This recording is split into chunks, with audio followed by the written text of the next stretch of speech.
1년에 1000명 가까운 사람들이 먹고 살자고 일터로 갔다가 되돌아오지 못하고 있어요.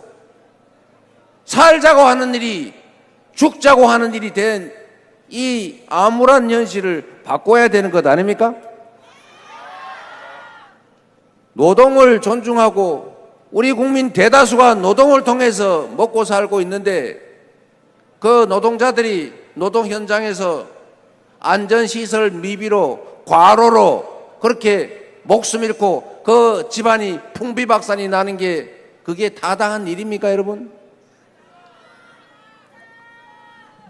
그래서 여러분, 제가 전에 이런 말씀을 드렸는데 우리는 노동 현장을 관리하는 감독관을 근로감독관이라고 불러요.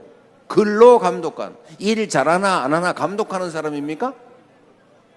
그게 아니고 근로감독관은 노동 현장에서 안전시설, 안전기준을 잘 지키고 있나, 노동자들이 혹시 임금 떼어먹히지 않나, 이런 거를 지켜주는 그런 사람들을 근로감독관이라고 해요.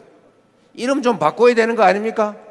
근로감독관이 아니라 노동보호관이라든지 산업안전관리관이라든지 그냥 줄여서 노동경찰 이렇게 바꿔야 되는 거 아닙니까?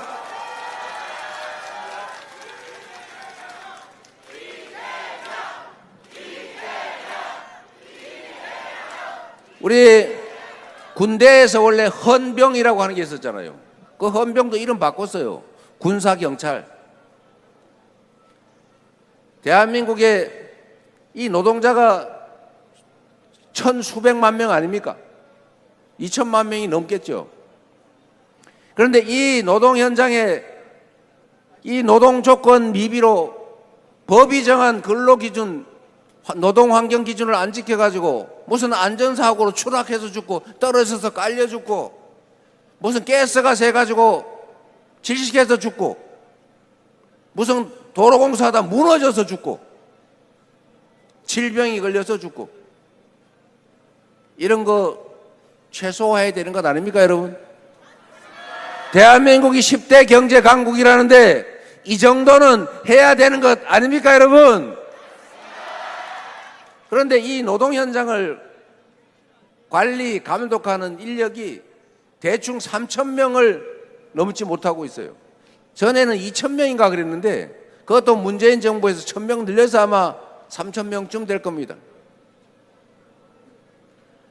이 3,000명 가지고는 체불임금 임금 떼어먹힌 사람들 임금 받아주는 일도 하기 어려워요.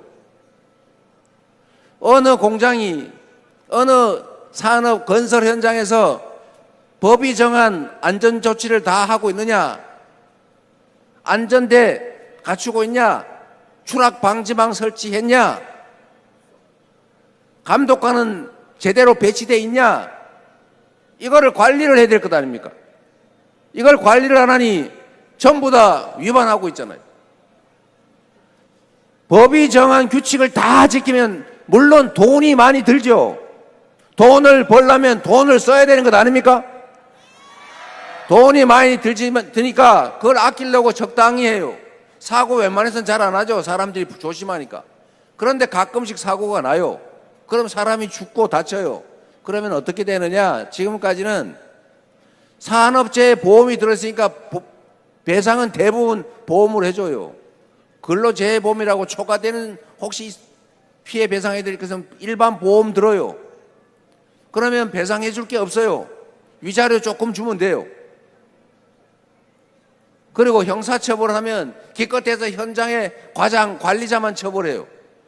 이 안전시설, 안전조치 안에서 돈은 누가 벌었어요? 사업자가 벌었지 않습니까? 그런데 이 사업자가 안전시설 안에서 누군가 죽고 다치면 그 책임은 누가 지냐? 이익을 보는 사람이 아니고 고용된 관리자, 그 사람들만 책임진다고요. 그러니 법을 어기고 안전조치를 안 하는 게 이익이니까 계속 그렇게 하는 거 아닙니까? 그러면 어떻게 해야 돼요? 법을 어기고 이익을 보는 걸 못하게 하는 게 정의 아닙니까? 법을 어기고 이익을 보다가 법을 어겨서 누군가가 피해를 입으면 그에 대해서 책임을 묻는 것이 정상 아닙니까? 법을 어겨서 이익을 보는 사람이 법을 어겨서 피해를 입은데 책임을 져서 이 책임과 이익이 일치되게 하는 것, 이게 바로 정의고 형평이죠. 맞습니까? 회사가 운영을 하면서 필요한 안전조치, 안전시설 안에서 과실이 있어서 누군가가 많이 다치고 많이 죽었다. 그러면 그 안전조치를 안 한 과실이 있는 사람 책임을 묻자, 형사처벌하자. 이게 잘못된 겁니까? 이걸 왜 폐지하자 그래요? 이거 다 여야가 합의해서 만든 법입니다. 그래서 어제같이 또 누군가가 죽어가지 않습니까?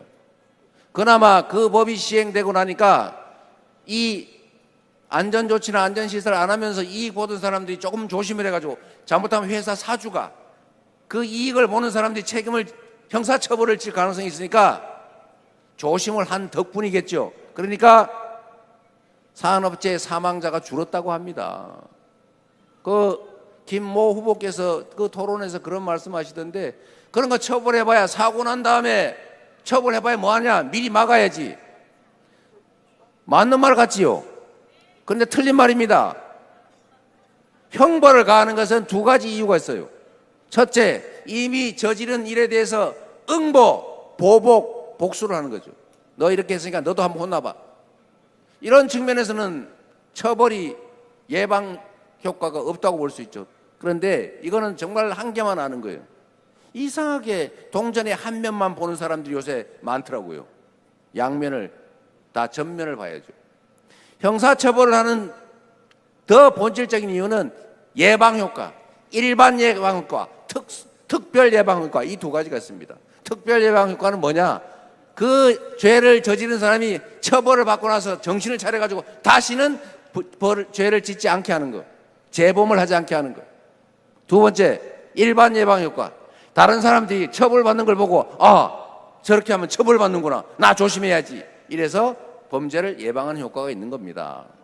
그래서 중대재해처벌법 위반으로 처벌을 하게 되면 이미 지난 일에 대해서 복수만 하고 끝나는 게 아니고, 그걸 보고 사업자들이, 근로자를 고용해서 일을 시키는 사람들이, 아, 잘못하면 나도 처벌을 받는구나, 돈 버는 것도 중요하지만 근로자들의 안전을 지키는 게 법률상 의무니까 잘 지켜야 되겠다, 이렇게 마음먹게 하는 바람에 몇 년 동안 시행해 보니까 안전사고로 인한 사망자가 많이 줄었다.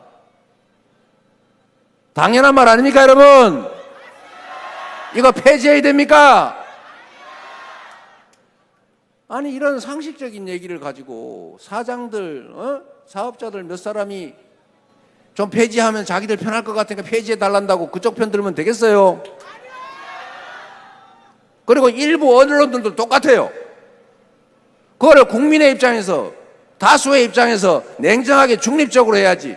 이거 해가지고 사업 망한다고, 이거 해가지고 사업 못한다고 이렇게 선동하면 되겠습니까?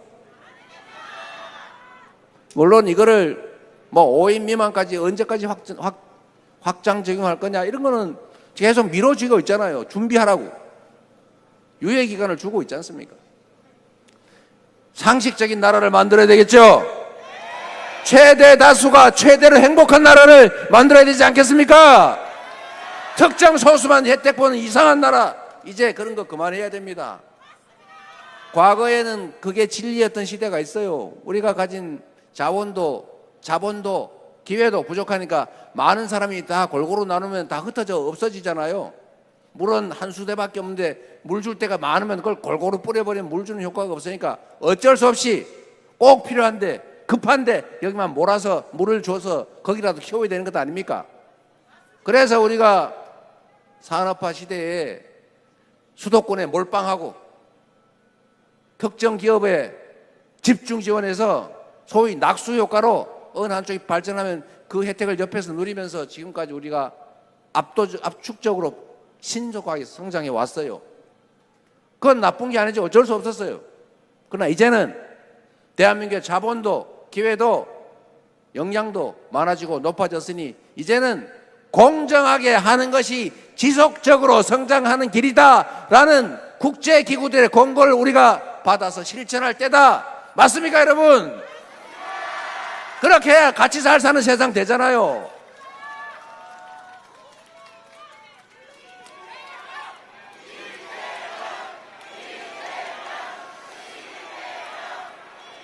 힘있고 많이 가진 특정 소수 그들의 이익을 위해서 압도적 다수가 희생당하는 그런 비정상적인 사회, 이제 좀 벗어나야 합니다. 자기가 좀 더 명예롭게 권력을 누리고 폼 잡고 살아보겠다고, 자기 가까운 사람들 자신들의 범죄를 덮어보겠다고 국민이 맡긴 권력과 국민이 맡긴 총칼로 국민을 겁박하고 누군가를 죽이고 제거하고 독재적인 군사 정치를 하겠다는 거, 이런 거 우리 응징해야 되는 것 아닙니까?